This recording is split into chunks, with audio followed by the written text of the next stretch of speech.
तत्सवितुर्वरेण्यं भर्गो देवस्य धीमहि धियो यो नः प्रचोदयात्। ओम शांति शांति शांति। ये भगवान रामकृष्ण परमहंस के वचनामृत का 9वां वीडियो है। इस वीडियो को हम शुरू करते हैं परिच्छेद 23 बेलघर में गोविंद मुखोपाध्याय के मकान पर। श्री रामकृष्ण ने बेलघर के श्री गोविंद मुखोपाध्याय के मकान पर शुभागमन किया है। रविवार 18 फरवरी 1883 ईस्वी। नरेंद्र राम आदि भक्तगण आए हैं, पड़ोसीगण भी आए हैं। सवेरे 7-8 बजे के समय श्री रामकृष्ण ने नरेंद्र आदि के साथ संकीर्तन में नृत्य किया था। कीर्तन के बाद सभी बैठ गए। कई लोग श्री रामकृष्ण को प्रणाम कर रहे हैं। श्री रामकृष्ण बीच बीच में कह रहे हैं, ईश्वर को प्रणाम करो। फिर कह रहे हैं, वे ही सब रूपों में हैं, परंतु किसी किसी स्थान पर उनका विशेष प्रकाश है, जैसे साधुओं में। यदि कहो दुष्ट लोग भी हैं, बाघ सिंह भी तो हैं, तो वह ठीक है, परंतु बाघ रूपी नारायण से आलिंगन करने की आवश्यकता नहीं है। उसे दूर से प्रणाम करके चले जाना चाहिए। फिर देखो जल, कोई जल पिया जाता है, किसी जल से पूजा की जाती है, किसी जल से स्नान किया जाता है और फिर किसी जल से हाथ मुंह धोया जाता है। पड़ोसी, वेदांत का क्या मत है? श्री रामकृष्ण, वेदांतवादी कहते हैं सोहम, ब्रह्म सत्य, जगत मिथ्या है, मैं भी मिथ्या है, केवल वह पर ब्रह्म ही सत्य है, परंतु मैं तो नहीं जाता, इसलिए मैं उनका दास, मैं उनकी संतान, मैं उनका भक्त। यह अभिमान बहुत अच्छा है। कलयुग में भक्ति योग ही ठीक है। भक्ति द्वारा भी उन्हें प्राप्त किया जा सकता है। देह बुद्धि के रहने से विषय बुद्धि होती ही है।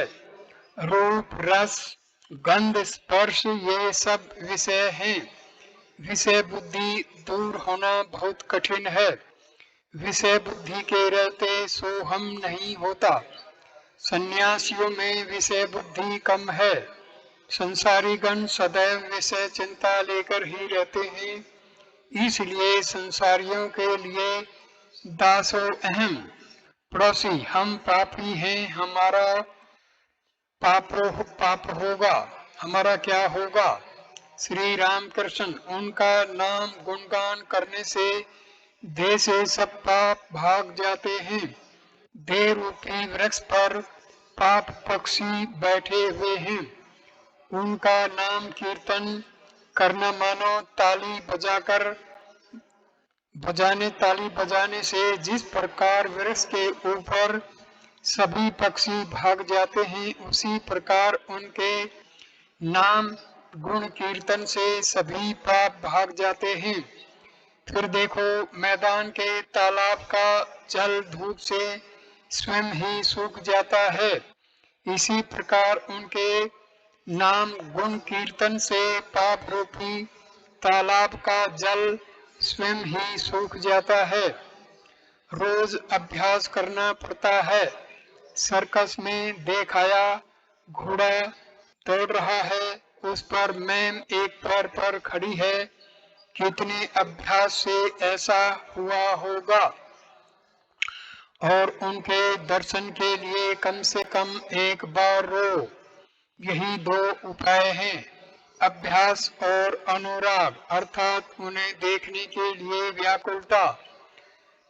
दुमंजले पर बैठक खाने के बरामदे में श्री रामकृष्ण भक्तों के साथ प्रसाद पा रहे हैं। दिन के 1 बजे का समय हुआ।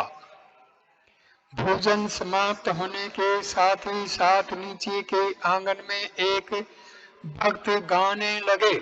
भावार्थ: जागो जागो जननी, हे कुल कुंडलिनी, मूलाधार में सोते हुए कितने दिन बीत गए। श्री रामकृष्ण गाना सुनकर समाधि मगन हुए। सारा शरीर शिथिल है।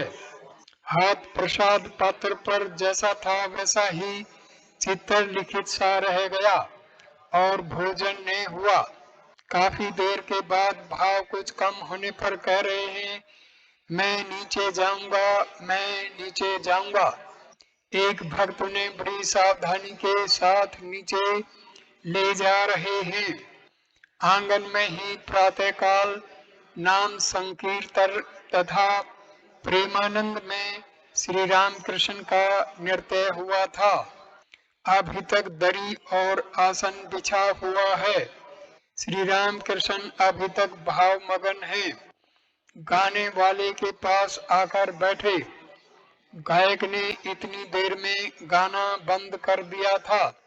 श्री रामकृष्ण दीन भाव से कह रहे हैं, भाई और एक बार माँ का नाम सुनूंगा। गायक फिर गाना गा रहे हैं। भावार्थ: जागो जागो जननी, हे कुल कुंडलिनी, मूलाधार में निद्रिता अवस्था में कितने दिन बीत गए। अपनी कार्य सिद्धि के लिए मस्तक की ओर चलो, जहाँ सहस्रदल पद में परमशिव विराजमान है। हे माँ चैतन्य रूपिणी, षट चक्र को भेद कर मन के खेद को दूर करो। गाना सुनते सुनते श्री रामकृष्ण फिर भाव मगन हो गए। परिच्छेद 24। दक्षिणेश्वर में राखाल राम आदि के साथ श्री रामकृष्ण अपने कमरे में दोपहर को भोजन करके भक्तों के साथ बैठे हुए हैं। आज 25 फरवरी 1883 ईस्वी है। राखाल, हरीश, लाटू, हाजरा आजकल श्री रामकृष्ण के पास ही रहते हैं। कलकत्ते से राम, केदार, नित्य गोपाल मास्टर आदि भक्त आए हैं और चौधरी भी आए हैं। अभी अभी चौधरी की पत्नी का स्वर्गवास हो गया है। मन में शांति पाने के उद्देश्य से कुछ एक बार वे श्री रामकृष्ण के दर्शन करने के लिए आ चुके हैं। उन्हें उच्च शिक्षा मिली है, सरकारी पद पर नौकरी करते हैं। श्री रामकृष्ण राम आदि भक्तों से राखाल, नरेंद्र, भवनाथ ये सब नित्य सिद्ध हैं। जन्म ही से इन्हें चैतन्य प्राप्त है। ये लोक शिक्षा के लिए ही शरीर धारण करते हैं। एक श्रेणी के लोग और होते हैं, वे कृपा सिद्ध कहलाते हैं। एकाएक उनकी कृपा हुई कि दर्शन हुए और ज्ञान लाभ हुआ। जैसे हजारों वर्ष के अंधेरे कमरे में चिराग ले जाओ तो अक्षण भर में उजाला हो जाता है, धीरे धीरे नहीं होता। निर्जन में साधना। जो लोग संसार में हैं उन्हें साधना करनी चाहिए। निर्जन में व्याकुल होकर ईश्वर को बुलाना चाहिए। चौधरी से, पंडित से वे नहीं मिलते और उन्हें विचार करके समझने वाला है कौन। उनके पाद पद्यों में जिससे भक्ति हो सबको वही करना चाहिए। उनका ऐश्वर्य अनंत है, समझ में क्या आया, और उनके कार्यों को भी कोई क्या समझे। भीषम देव का क्रंदन। भीषम देव जो साक्षात अष्टवसुओं में से एक हैं, सरसैया पर रोने लगे। कहा, क्या आश्चर्य, पांडवों के साथ सदा स्वयं भगवान रहते हैं, फिर भी उनके दुख और विपत्तियों का अंत नहीं। भगवान के कार्यों को कोई क्या समझे। कोई कोई सोचते हैं कि हम भजन पूजन करते हैं, हम जीत गए, परंतु हार जीत उनके हाथों में है। यहाँ एक वैश्या मरने केस में ज्ञान पूर्वक गंगा स्पर्श करके मरी। चौधरी, किस तरह उनके दर्शन हों। श्री रामकृष्ण, इन आंखों से वे नहीं दिख पड़ते, वे दिव्य दृष्टि देते हैं, तब उनके दर्शन होते हैं।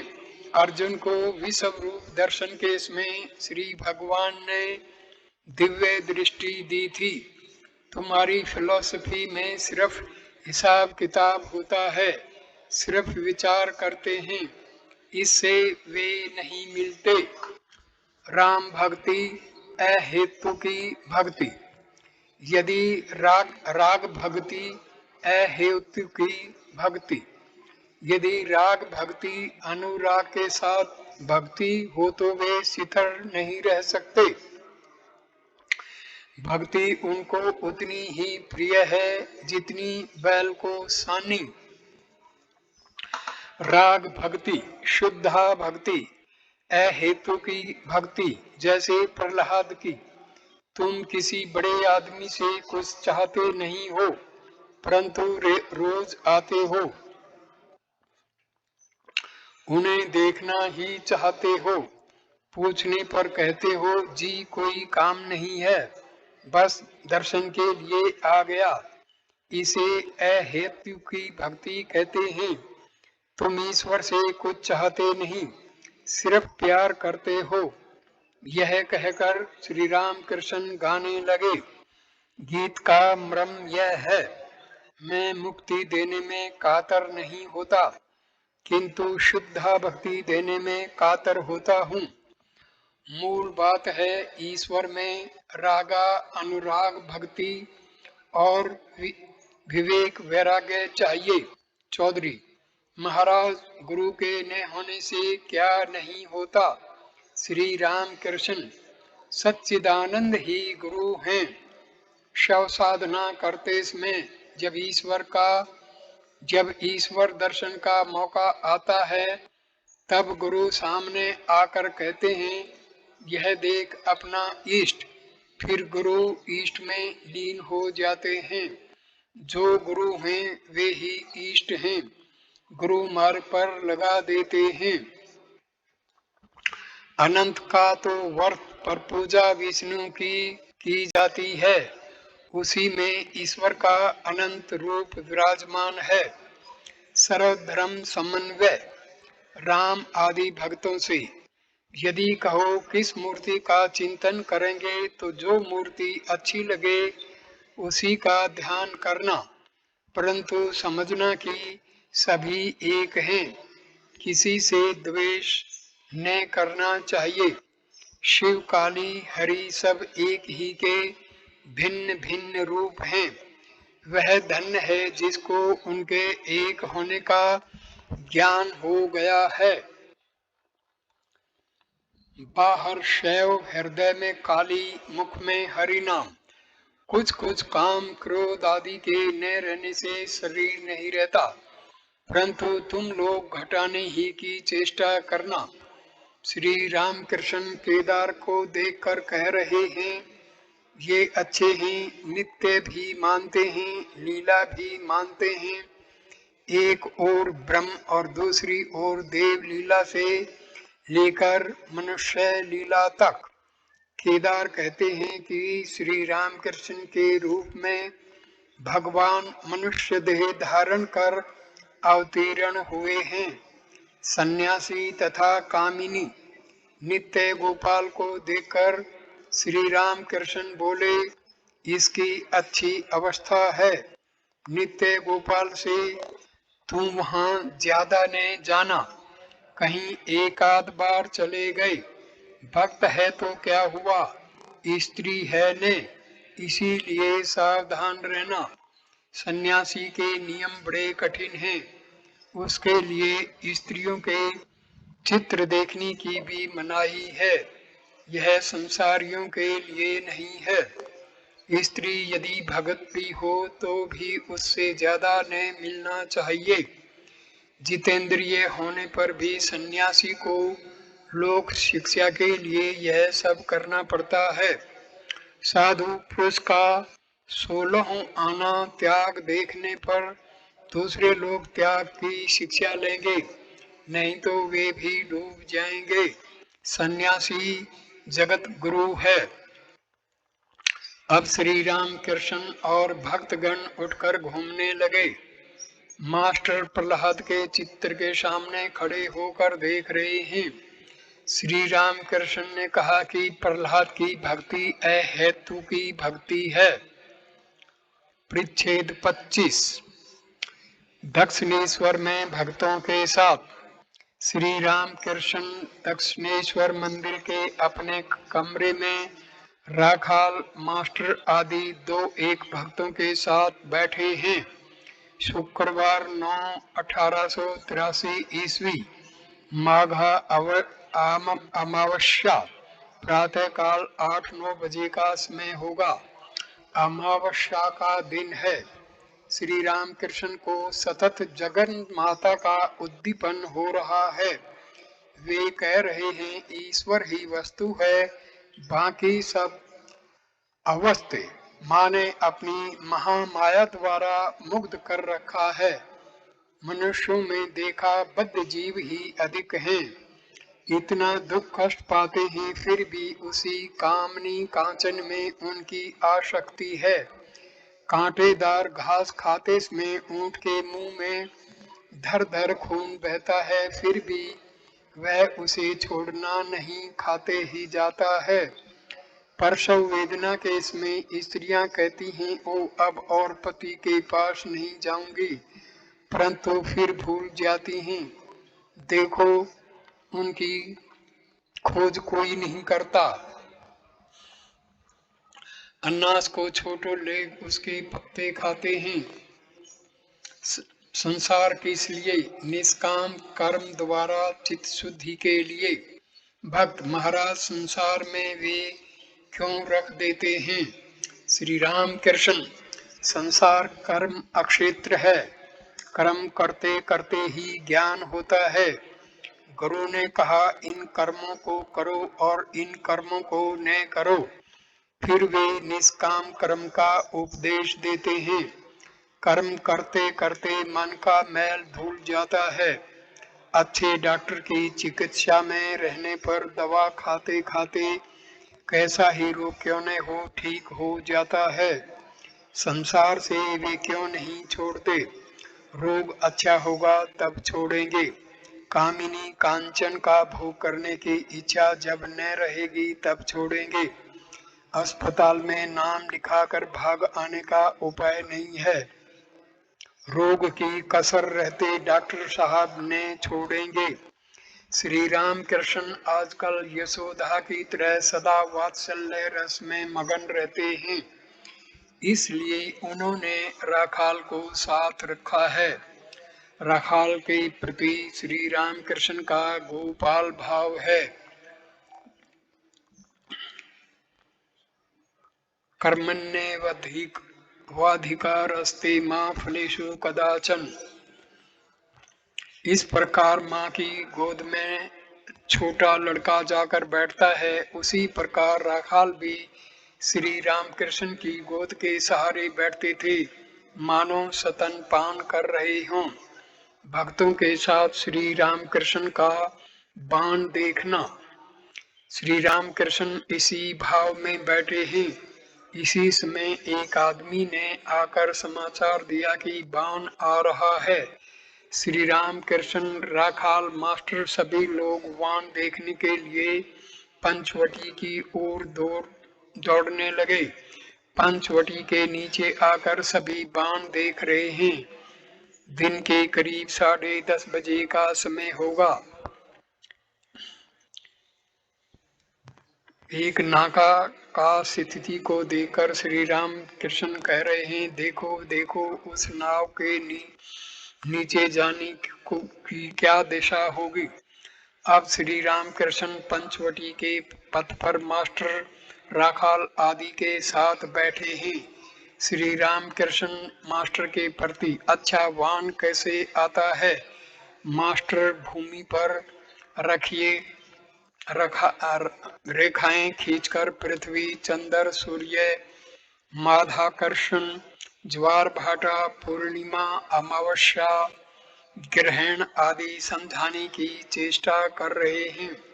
श्री राम कृष्ण मास्टर के प्रति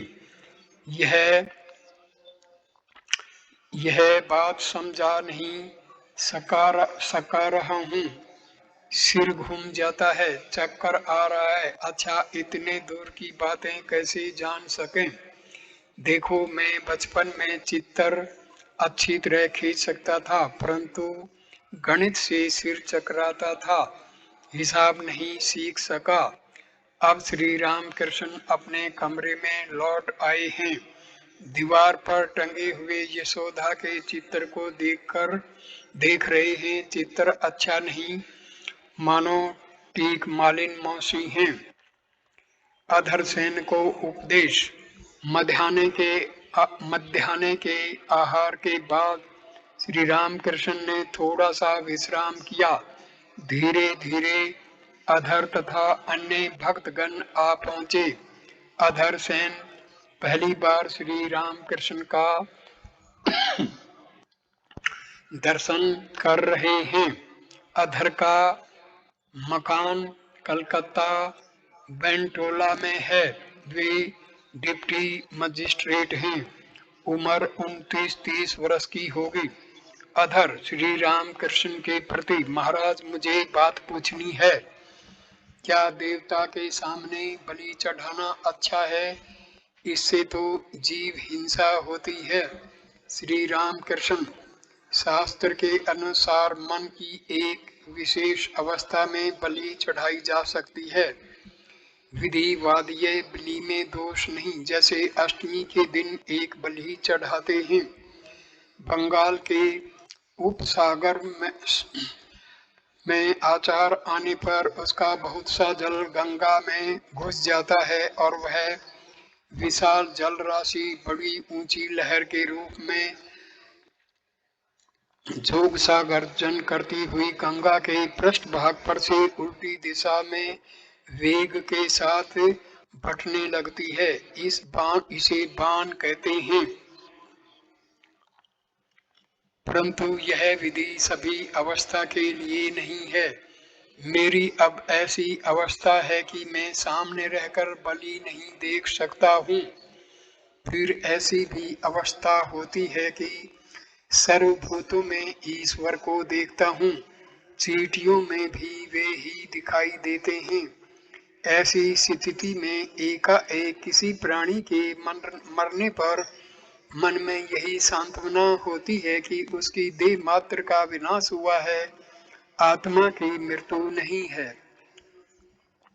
अधिक विचार करना ठीक नहीं। माँ के चरण कमल में भक्ति रहने से ही हो जाएगा। अधिक विचार करने से तब गोलमाल हो जाता है। इस देश में तालाब का जल ऊपर ऊपर से पियो, अच्छा साफ जल पी पाओगे। अधिक नीचे हाथ डालकर हिलाने से जल मैला हो जाता है। इसलिए उनसे भक्ति की प्रार्थना करो। ध्रुव की भक्ति सकाम थी। उसने राज्य पाने के लिए तपस्या की थी, परंतु प्रहलाद की निष्काम अहेतु की भक्ति थी। भक्त ईश्वर कैसे प्राप्त होते हैं? श्री राम कृष्ण, उसी भक्ति के द्वारा, परंतु उनसे जबरदस्ती करनी होती है। दर्शन नहीं देगा तो गले में छुरा भोंक लूंगा। इसका नाम है भक्ति का तम। भक्त, क्या ईश्वर को देखा जाता है? श्री राम कृष्ण, हाँ, अवश्य देखा जाता है। निराकार साकार दोनों ही देखे जाते हैं। जिनमें साकार रूप का दर्शन होता है, फिर साकार मनुष्य रूप में भी वे प्रत्यक्ष हो सकते हैं। अवतार को देखना और ईश्वर को देखना एक ही है। ईश्वर ही युग युग में मनुष्य के रूप में अवतीर्ण होते हैं। परिच्छेद 26 दक्षिणेश्वर में श्री रामकृष्ण का जन्मोत्सव। भाग 1। प्रभात में भक्तों के साथ काली मंदिर में आज श्री रामकृष्ण का जन्मोत्सव है। फाल्गुन की शुक्ला द्वितीय दिन रविवार 11 मार्च 1883 ईस्वी। आज श्री रामकृष्ण के अंतरंग भक्त उन्हें लेकर जन्मोत्सव मनाएंगे। सवेरे से भक्त एक एक करके एकत्र हो रहे हैं। सामने माता भवतारिणी का मंदिर है। मंगल आरती के बाद ही प्रभाती रागिनी में मधुर तान लगाती हुई नौबत बज रही है। बसंत का सुहावना मौसम है। लता वृक्ष नए कोमल पल्लवों में से लहराते हुए दिख पड़ते हैं। इधर श्री रामकृष्ण के जन्म दिन की याद करके भक्तों के हृदय में आनंद सिंधु उमड़ रहा है। चारों ओर आनंद समीरण बह रहा है। मास्टर ने देखा इतने सवेरे ही भवनाथ राखाल भवनाथ के मित्र कालीचरण आ गए हैं। श्री राम कृष्ण पूर्व वाले बरामदे में बैठे हुए इनसे प्रसन्नता पूर्वक वार्तालाप कर रहे हैं। मास्टर ने श्री राम कृष्ण को भूमिष्ठ हो प्रणाम किया। श्री राम कृष्ण मास्टर से तुम आए हो।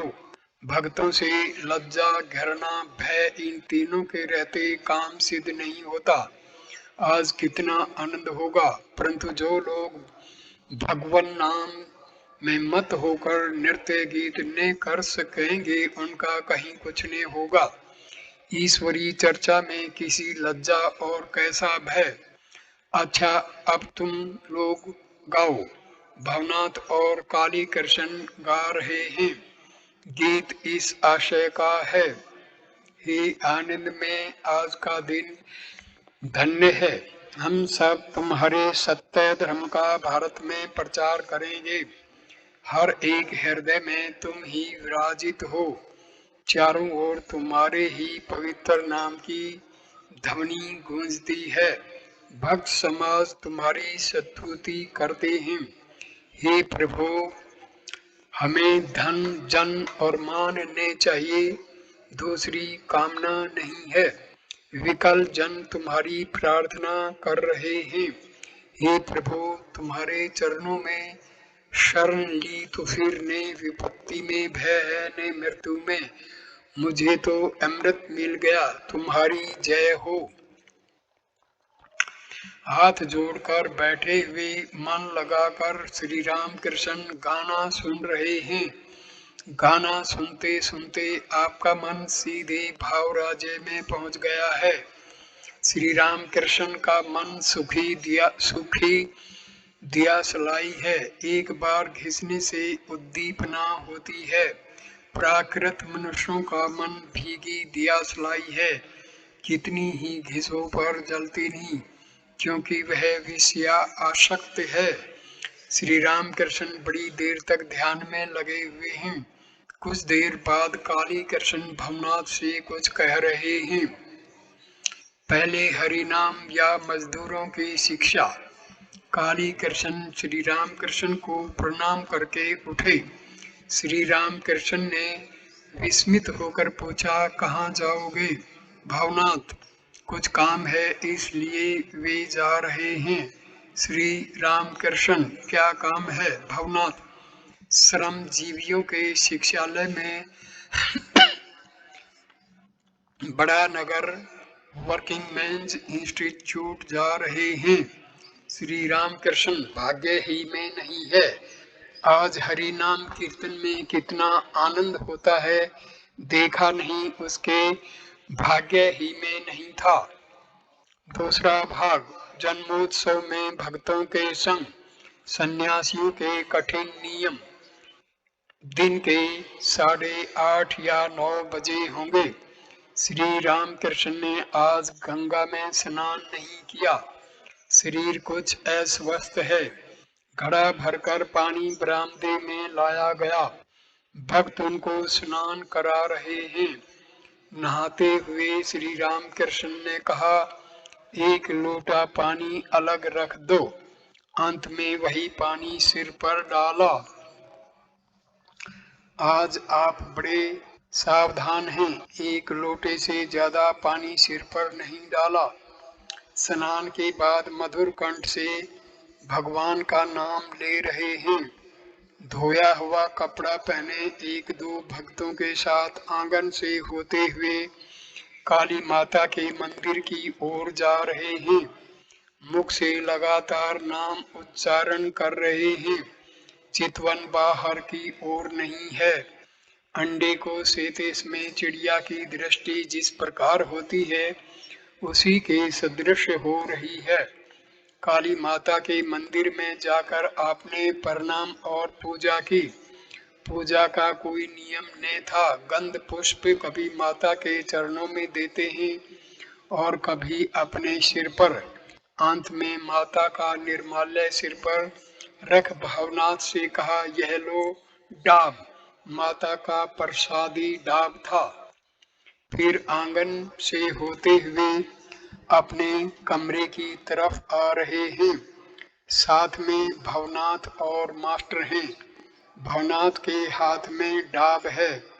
रास्ते की दाहिनी ओर श्री राधा कांत का मंदिर है, जिसे श्री रामकृष्ण विष्णुधर कहा करते थे। इन युगल मूर्तियों को देखकर आपने भूमिष्ठ हो प्रणाम किया। बाईं ओर 12 शिव मंदिर थे। शिव जी को हाथ जोड़कर प्रणाम करने लगे। अब श्री रामकृष्ण अपने डेरे पर पहुंचे।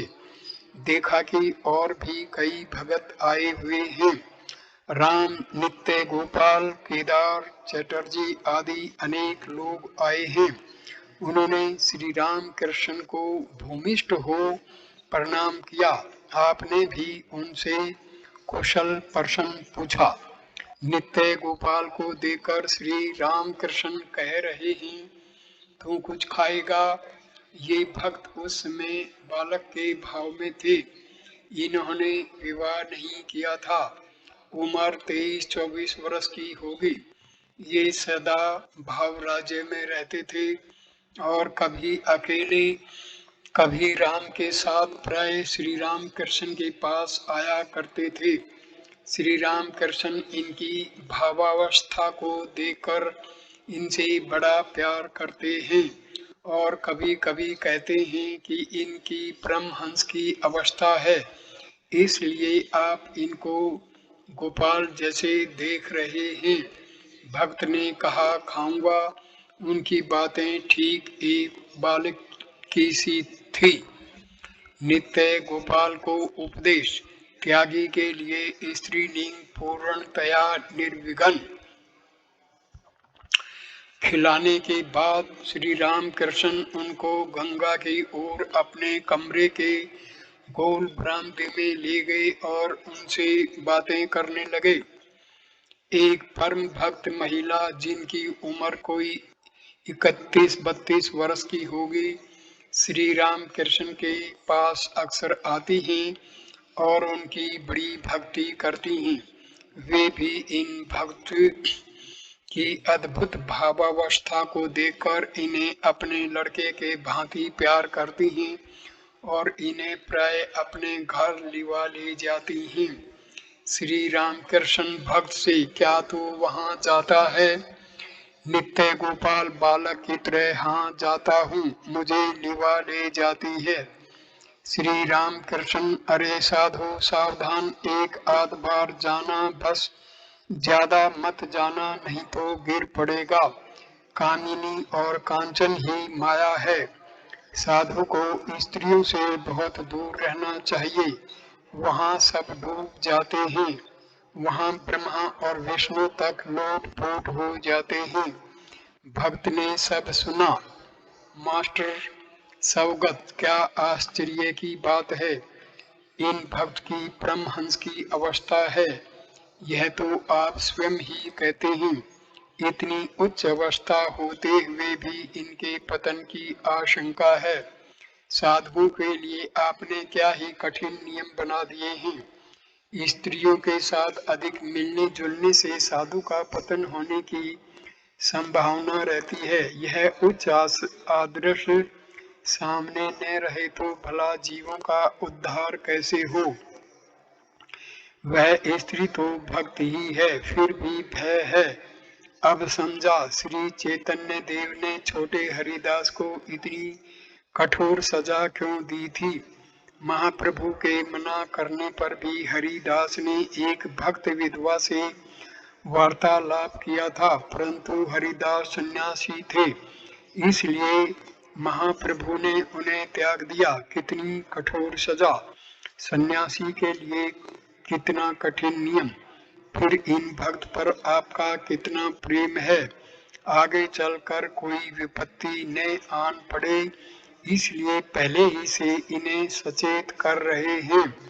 भक्तगण निस्तब्ध होकर साधु सावधान यह गंभीर वाणी सुन रहे हैं। भाग 3 साकार निराकार श्री राम कृष्ण की राम नाम में समाधि।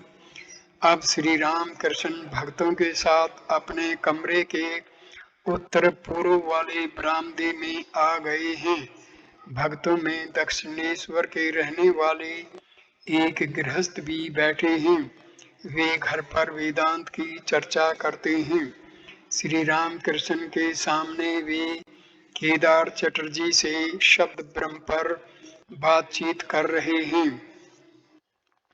श्री राम कृष्ण और अवतारवाद, श्री राम कृष्ण और धर्म समन्वय। दक्षिणेश्वर वाले यह अनाहत शब्द सदैव अपने भीतर और बाहर हो रहा है। श्री राम कृष्ण केवल शब्द होने से ही तो सब कुछ नहीं हुआ। शब्द का एक प्रतिपाद्य विषय भी तो होना चाहिए। तुम्हारे नाम ही से मुझे थोड़े ही आनंद होता है। बिना तुमको देखे 16 आने आनंद नहीं होता। दक्षिणेश्वर वाले वह शब्द ही ब्रह्म है, अनाहत शब्द। श्री रामकृष्ण केदार से आह समझे तुम। इनका ऋषियों का सा मत है। ऋषियों ने श्री रामचंद्र से कहा, राम हम जानते हैं कि तुम दशरथ के पुत्र हो। भारद्वाज आदि ऋषि भले ही तुम्हें अवतार जानकर पूजें, पर हम तो अखंड सच्चिदानंद को चाहते हैं। यह सुनकर राम हंसते हुए चल दिए।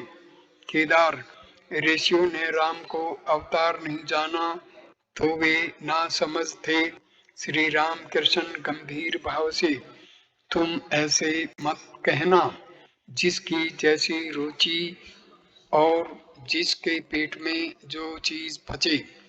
ऋषि ज्ञानी थे, इसलिए वे अखंड सच्चिदानंद को चाहते थे, पर भक्त अवतार को चाहते हैं। भक्ति का स्वाद चखने के लिए ईश्वर के दर्शन से मन का अंधकार हट जाता है। पुराणों में लिखा है कि जब श्री रामचंद्र सभा में पधारे, तब वहां मानो 100 सूर्यों का उदय हो गया। तो प्रश्न उठता है कि सभा में बैठे हुए लोग जल क्यों नहीं गए। इसका उत्तर यह है कि उनकी ज्योति जड़ ज्योति नहीं है। सभा में बैठे हुए सब लोगों के हृदय कमल खिल उठे। सूर्य के निकलने से कमल खिल जाते हैं। श्री राम कृष्ण खड़े होकर भक्तों से यह कह ही रहे थे कि एकाएक उनका मन बाहरी जगत छोड़कर भीतर की ओर मुड़ गया। हृदय कमल खिल उठे। ये शब्द कहते ही आप समाधि मगन हो गए। श्री राम कृष्ण उसी अवस्था में खड़े हैं। क्या भगवान के दर्शन से आपका हृदय कमल खिल उठा? बाहरी जगत का कुछ भी ज्ञान आपको नहीं है। मूर्ति की तरह आप खड़े हैं। मुंह उज्ज्वल और साहस्य है। भक्तों में से कुछ खड़े और कुछ बैठे हैं। सभी निर्वाक होकर टकटकी लगाए प्रेम राज्य की इस अनोखी छवि को, इस अपूर्व समाधि दृश्य को देख रहे हैं। बड़ी देर बाद समाधि टूटी। श्री राम कृष्ण लंबी सांस छोड़कर बारंबार राम नाम उच्चारण कर रहे हैं।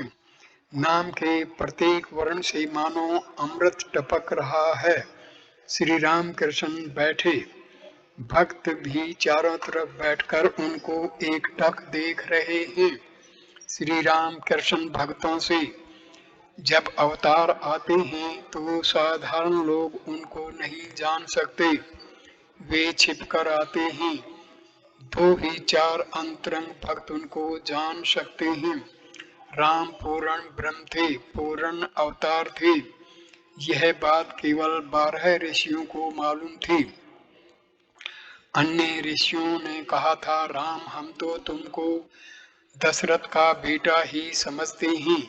अखंड सच्चिदानंद को सब कोई थोड़े ही समझ सकते हैं, परंतु भक्ति उसी की पक्की है जो नित्य को पहुंचकर विलास के उद्देश्य से लीला लेकर रहता है।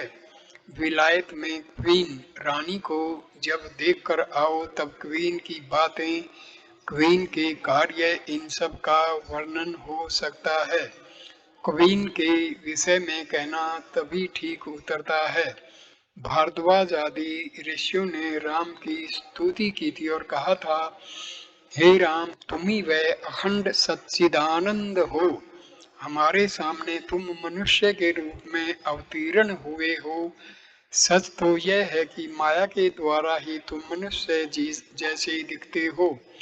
भारद्वाज आदि ऋषि राम के परम भगत थे। उन्हीं की भक्ति पक्की है। कीर्तन का आनंद तथा समाधि।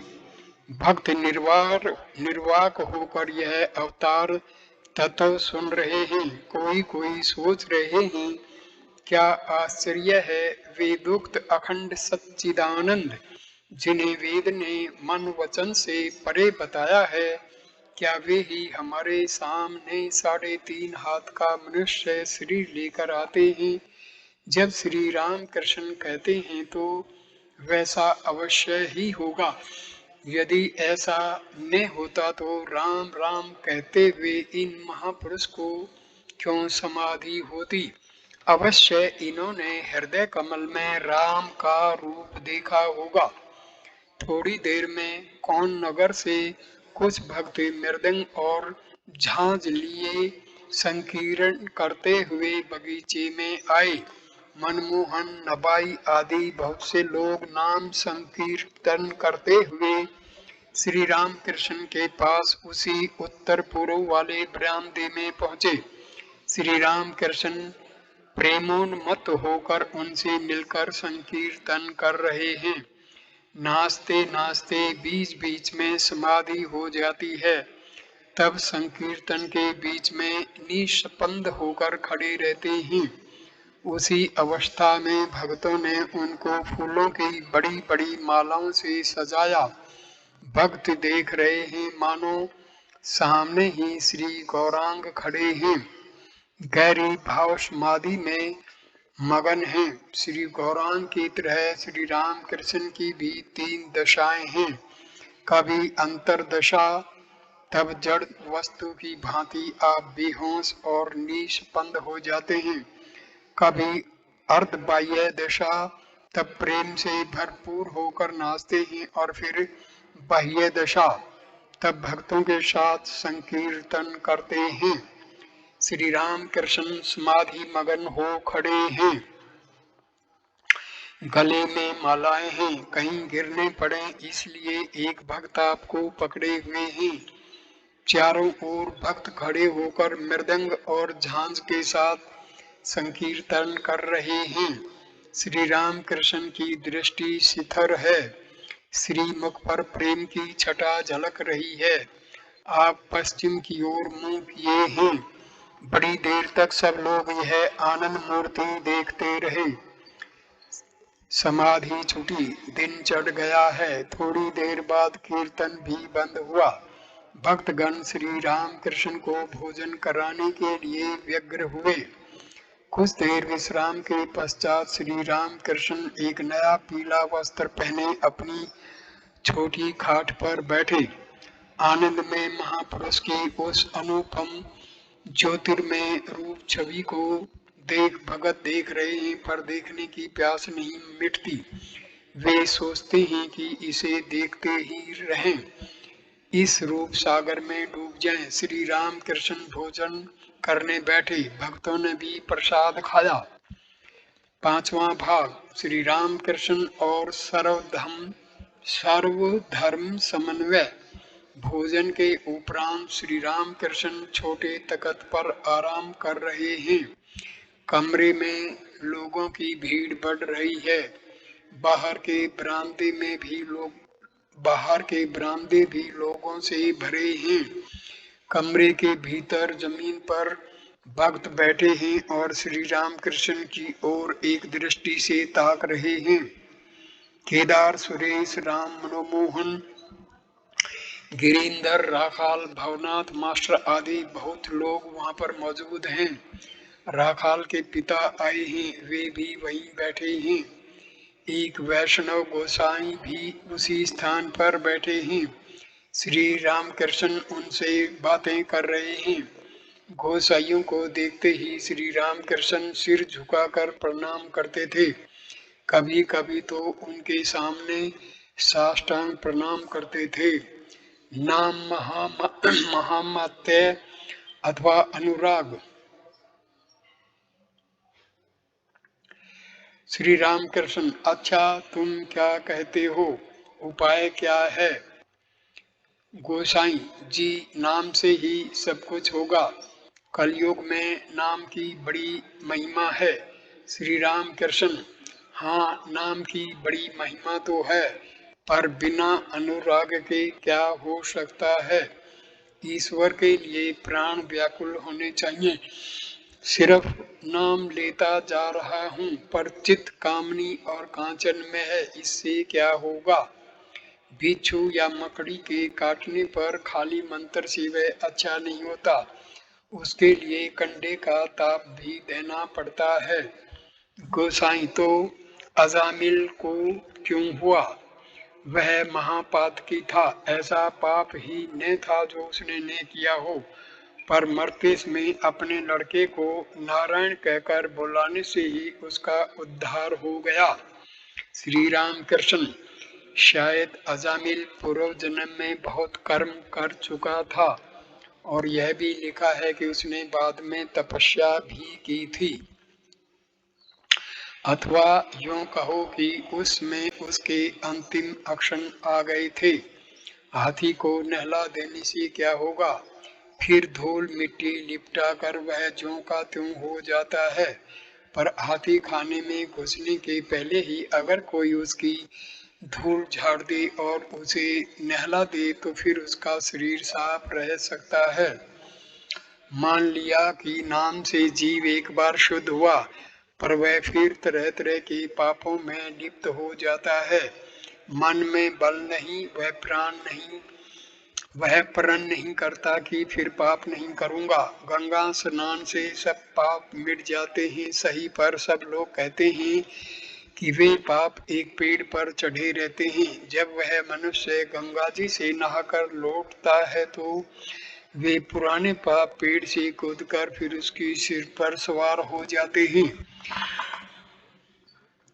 सब हंसे। उन पुराने पापों ने उसे फिर घेर लिया। 2-4 कदम चलते ही उसे धर दबोचा।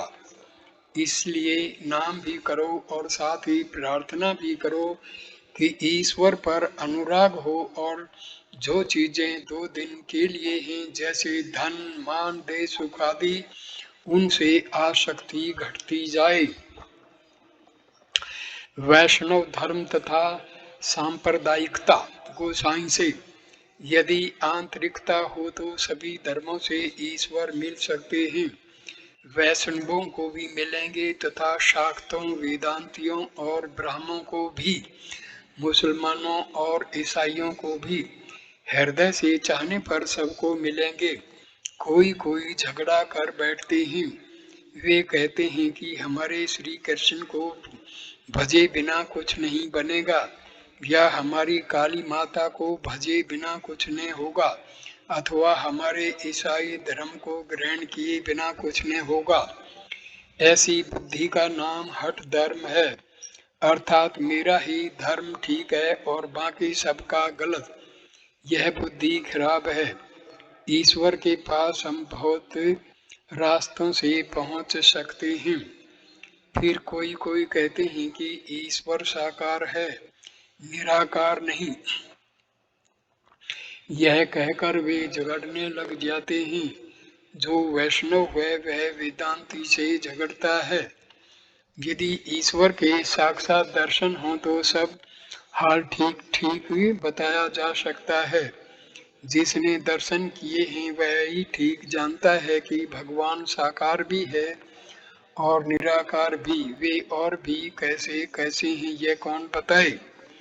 कुछ अंधे एक हाथी के पास गए थे। एक ने बता दिया इस चौपाई का नाम हाथी है। तब अंधों से पूछा गया हाथी कैसा है। वे हाथी की देह छूने लगे। एक ने कहा हाथी खंभे के आकार का है। उसने हाथी का पैर ही छुआ था। दूसरे ने कहा हाथी सूप की तरह है, उसके हाथ हाथी के कान पर पड़े थे। इसी तरह किसी ने पेट पकड़कर कुछ कहा, किसी ने सूंड पकड़कर कुछ कहा। ऐसे ही ईश्वर के संबंध में जिसने जितना देखा है उसने यही सोचा है कि ईश्वर बस ऐसे ही है और कुछ नहीं। एक आदमी शौच के लिए गया था। लौटकर उसने कहा मैंने पेड़ के नीचे एक सुंदर लाल गिरगिट देखा। दूसरे ने कहा तुमसे पहले मैं उस पेड़ के नीचे गया था, परंतु वह लाल क्यों होने लगा, वह तो हरा है, मैंने अपनी आंखों से देखा है। तीसरे ने कहा मैं तुम दोनों से पहले गया था, उसको मैंने भी देखा है, परंतु वह न लाल है न हरा है, वह तो नीला है। और दो थे, उनमें से एक ने बताया पीला और एक ने खाकी। इस तरह अनेक रंग हो गए। अंत में सब में झगड़ा होने लगा। हर एक का यही विश्वास था कि उसने जो कुछ देखा है वही ठीक है। उनकी लड़ाई देख एक ने पूछा तुम लड़ते क्यों हो। जब उसने कुल हाल सुना तब कहा मैं उसी पेड़ के नीचे रहता हूँ और उस जानवर को मैं खूब पहचानता हूँ। तुम में से हर एक का कहना सच है। वह कभी हरा, कभी नीला, कभी लाल, इस तरह अनेक रंग धारण करता है। और कभी देखता हूँ कोई रंग नहीं, निर्गुण है। साकार अथवा निराकार। गोस्वामी से ईश्वर को सिर्फ साकार कहने से क्या होगा। वे श्री कृष्ण की तरह मनुष्य रूप धारण करके आते हैं। यह भी सत्य है। अनेक रूपों से भक्तों को दर्शन देते हैं, यह भी सत्य है। और फिर वे निराकार अखंड सच्चिदानंद है, यह भी सत्य है। वेदों ने उनको साकार भी कहा है, निराकार भी कहा है, सगुण भी कहा है और निर्गुण भी। किस तरह जानते हो। सच्चिदानंद मानो एक अनंत समुद्र है। ठंडक के कारण समुद्र का पानी बर्फ बनकर तैरता है। पानी पर बर्फ के कितने ही आकार के टुकड़े तैरते हैं। वैसे ही भक्ति हिम के लगने से सच्चिदानंद सागर में साकार मूर्ति के दर्शन होते हैं। वे भक्त के लिए साकार होते हैं। फिर जब ज्ञान सूर्य का उदय होता है तब बर्फ गल जाती है, फिर वही पहले का पानी ज्यों का त्यों रह जाता है। ऊपर नीचे जल ही जल भरा हुआ है। इसलिए श्रीमद् मद भागवत में सब सतव करते हैं, हे देव तुम्हारी तुम ही साकार हो, तुम ही निराकार हो। हमारे सामने तुम मनुष्य बने घूम रहे हो, परंतु वेदों ने तुम ही को वाक्य और मन से परे कहा है। परंतु यह कह सकते हो कि किसी किसी भक्त के लिए वे नित्य साकार हैं। ऐसा भी स्थान है जहाँ बर्फ गलती नहीं, स्फटिक का आकार धारण करती है। केदार श्रीमद् भागवत में व्यासदेव ने 3 दोषों के लिए परमात्मा से अक्षमा प्रार्थना की है। एक जगह कहा है, हे भगवान तुम मन और वाणी से दूर हो, किंतु मैंने केवल तुम्हारी लीला, तुम्हारे साकार रूप का वर्णन किया, अतएव अपराध अक्षमा करो। श्री राम कृष्ण, हाँ ईश्वर साकार भी हैं और निराकार भी, फिर साकार निराकार के भी परे हैं, उनकी इति नहीं की जा सकती। परिच्छेद 26वें का छठा भाग, नित्य सिद्ध तथा कौमार वैराग्य। राखाल के पिता बैठे हुए हैं। राखाल आजकल श्री राम कृष्ण के पास ही रहते हैं। राखाल की माता के गुजर जाने पर उनके पिता ने अपना दूसरा विवाह कर लिया है। राखाल यहीं रहते हैं, इसलिए उनके पिता कभी कभी आया करते हैं। राखाल के यहाँ रहने में इनकी ओर से कोई बाधा नहीं है। ये श्रीमान और विषयी मनुष्य हैं, सदा मुकदमों की पैरवी में रहते हैं। श्री राम कृष्ण के पास कितने ही वकील और डिप्टी मजिस्ट्रेट आया करते हैं। राखाल के पिता इनसे वार्तालाप करने के लिए कभी कभी आ जाते हैं। उनसे मुकदमों की बहुत सी बातें सूझ जाती हैं। श्री राम कृष्ण रह रहकर राखाल के पिता को देख रहे हैं। श्री राम कृष्ण की इच्छा है राखाल उन्हीं के पास रह जाए। श्री राम कृष्ण राखाल के पिता और भक्तों से, आहा आजकल राखाल का स्वभाव कैसा हुआ है, उसके मुंह पर दृष्टि डालने से देखोगे उसके होंठ रह रहकर हिल रहे हैं। अंतर में ईश्वर का नाम जपता है, इसलिए होंठ हिलते रहते हैं।